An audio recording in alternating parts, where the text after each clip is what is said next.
whenever I hear someone's advice, the first thing I do is I try and ask myself, why are they saying that?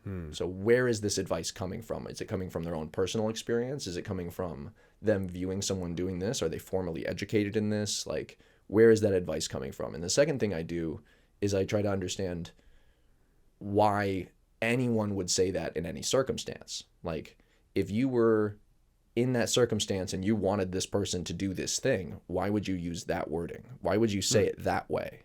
Because usually the best advice is the advice that like slaps you in the face. Yeah. Like, truth doesn't feel good. I wish it did, but if we already knew that truth, it wouldn't be a shock. It wouldn't be, you'd go, duh. Like, if I drop my water bottle, it'll hit the ground. You go, oh, wow. Yeah, right? But your water bottle sounds less loud than my water bottle hitting the ground. Yes. You have a plastic one. I have a hydro flask. Yeah. People know how that sounds. Oh, yes. And it makes my toes curl. Yeah. And just reflex, yeah.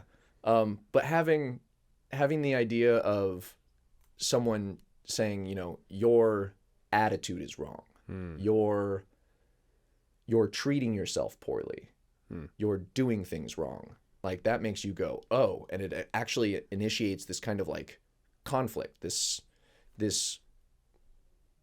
back and forth in your own head of, are they right? Am I right? Blah, blah, blah. And all it is our egos just kind of trying to be right. Yeah. And as soon as we go, oh, I'm inherently wrong.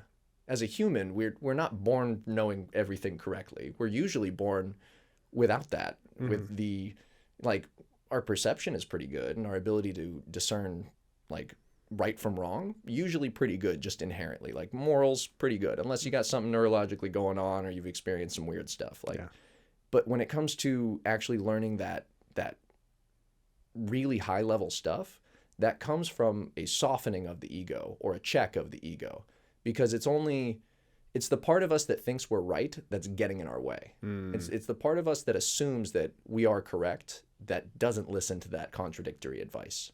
So I love it when I have people who obviously know nothing or less than me about tricking or something, and they give me advice. Hey man, you should lift your head more. Hey man, you should do this and that. The first thing I think just inherently is, shut up, you don't know what you're talking about. And that is just my ego saying, I know more than you. So as soon as I listen to them, they're saying this because they saw that, and they have this much information, and they're still coming up with the same conclusion I would come up with 10 years of watching myself. And it's, as soon as I took my ego out of listening to younger kids, listening to little ones, listening to adults that have never done a flip in their life, like, as soon as you start listening to that kind of advice, you get that, like, you're really not the most special person in the world, but you are special because you know you're not special. Yeah. It's this very weird, almost hypocritical saying. Like, as soon as you realize your faults and your problems, you realize that other people have already gone through all of these problems. And you don't have to reinvent the wheel. You have to listen, and you have to pay attention. Because it's like, my grandfather grew up in the Great Depression, and he would say, do the thing that makes the money so you can do the thing that makes you happy. And me being a rebellious teenager, I'm going to do the thing that makes me happy first, and then I'll make money doing that. And it does not work that way. You can either do something for the money, or you can do what makes you happy. But as soon as you try and include both, like I'm doing right now, you run into all these problems, and you have to juggle them constantly. And if I had just shut up and listened to that guy's advice, like, my life would be much easier going, and I'd still be able to do what I want to do. But I would be so much less wise. Like, all that conflict and all that negativity, all the times that people have been able to contradict my ego and I've been able to check it, that's what actually makes you good at stuff. Like, that's what makes you really grow outside yourself, because you're changing yourself, and you have to do that. Yeah. So yeah, the advice that, just to answer your question from 5 minutes ago,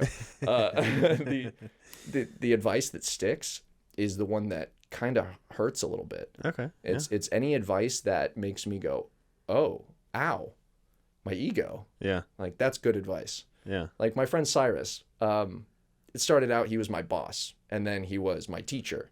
And then eventually I got good enough to where we were training partners. And nowadays, like, I can do things he can't do. I still think he's better than me because he'll look at what I'm doing and he'll compliment me on it. And then he'll say, by the way, you need to do this. Or if you did that, you'll fix that. And, like, he can't do that move, but he's right. Like, he's got 16 years experience. He's been teaching longer than I have. He's been watching longer than I have. He's more obsessed than I am. Like, he's right. Yeah. As much as my ego hurts. Like, you can't do that move. It doesn't matter. Yeah. And I mean, that also takes a level of maturity to say, like, he's right, I'm wrong. Yeah. And that's kind of also hard to get to. Yeah. Well, he helped me get to that. There was a lot of arguments, a lot of times of me being super stubborn and juvenile. And he would say that to me. He's like, you're just being stubborn. You're just being a fool. And I'd be like, am I really? And he's like, yes, because if you were actually doing, like, taking my advice, you would listen and you would do this with it. I'm like, oh, I'm sorry, man. Yeah. And he's like, no, it's okay. Like, it's just our ego. So thankfully he's an incredibly understanding, forgiving person. Yeah. But at the same time, like, if I had just checked that years ago, I'd be so much better now. I'd be so good.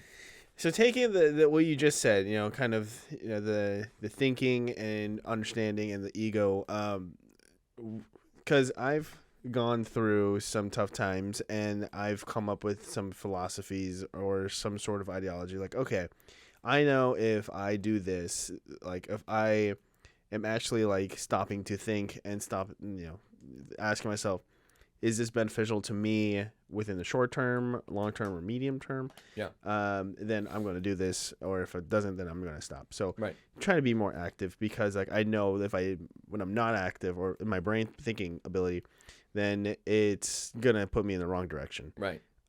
So just kind of taking that last chunk of what you said, how much of that was, you know, advice, and how much of it was just like, I went through some shitty times. I figured out if I do this, and maybe I can use it to help other people that, like, you're coaching or whatnot. Oh, almost all of it was advice. Oh, okay. And the rest of it was my experiences of trying to disprove it. Ah. Yeah. So I don't believe that looking for evidence to prove something makes sense as a way to find fact or find truth. Okay. Truth comes from something that you cannot disprove. Yeah. Like, if I attempt to disprove this thing over and over and over and over again, like, eventually I will come to something I cannot disprove, and then I have to move forward from there. So this kind of dictates a lot of the, like, physics that I understand, or a lot of the even morals that I understand. So having been in the situation where I knew the right thing to do because I got the right advice, and then on purpose chose to do it wrong. So it almost sounds like self-sabotage, but really it's experimentation, it's exploration, okay. it's touching the hot stove. Yeah. Is kind of how it is. I needed to make sure that hurt.